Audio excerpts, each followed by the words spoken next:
শেখ হাসিনা সহ 10 জনের বিরুদ্ধে পাতার টেকে 2016 সালে বাংলাদেশের বিভিন্ন জায়গা থেকে, বিশেষ করে বগুড়ার পুলিশ লাইন থেকে 7 জন বন্দীকে গোপন কারাগারে বন্দি রেখে দীর্ঘদিন আটক রেখে তাদেরকে উদ্ধার দেখিয়ে 8-10-2016 তারিখে গাজীপুরের পাতারটেক নামক স্থানে একটা বাড়িতে আটক রেখে তাদেরকে গুলি করে হত্যা করে বলা হয় যে তারা জঙ্গি ছিল।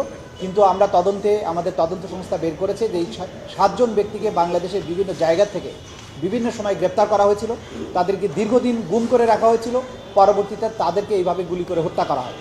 এই মামলাতে আজকে আসামিদেরকে উপস্থিত করানোর কথা ছিল, আসামিদের উপস্থিত করানো হয়নি।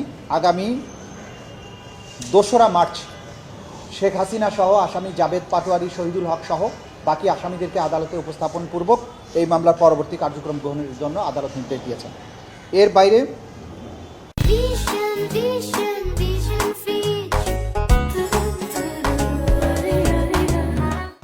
রাশেদ খান মেনন এবং কামরুল ইসলাম এই দুজনের বিরুদ্ধে যে আনুষ্ঠানিক অভিযোগ দাখিল করা হয়েছে সেটার ব্যাপারে শুনানি হয়ে তাদের বিরুদ্ধে আনুষ্ঠানিক অভিযোগ আমলে গ্রহণ করা হয়েছে। আগামী 2রা মার্চ তাদের বিরুদ্ধে অভিযোগের শুনানি অর্থাৎ চার্জ গঠনের শুনানি অনুষ্ঠিত হবে। গুমের মামলায় টিএফআইএ অর্থাৎ র্যাপিড অ্যাকশন ব্যাটালিয়নের যে গোপন বন্দিশালা টিএফআই সেল, সেই টিএফআই সেলের যে মামলা, যেটা সাবেক বেশ কয়েকজন সেনা কর্মকর্তার বিরুদ্ধে এই মামলা চলমান আছে, সেই মামলাতে আজকে সাক্ষীর জেরার জন্য নির্ধারিত ছিল।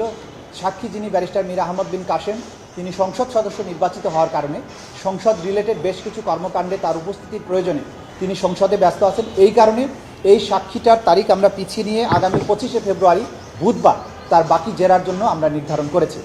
আজকে এর বাইরে রামপুরায় 18 এবং 19শে জুলাই 2024 সালে বিজিবি কর্তৃক সরাসরি গুলি চালিয়ে যে 28 জনকে হত্যা করা হয়েছিল, সেই মামলায় আসামি কর্নেল রেদওয়ানুল ইসলাম এবং রাফাত বিন আলম মুন, এই 2 জনের বিরুদ্ধে আজকে সাক্ষীর অসমাপ্ত জেরা চলমান আছে।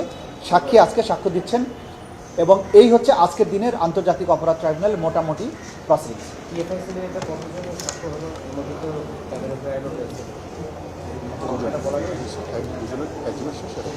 দুজনের সাক্ষীর মধ্যে হয়েছে, একজনের জেরা অসমাপ্ত আছে, আর যার জেরা সমাপ্ত হয়েছে টিএফআই এর ভেতরের সমস্ত অবস্থার বর্ণনা দিয়েছেন, তার সাক্ষীটা হয়েছে ক্যামেরাতে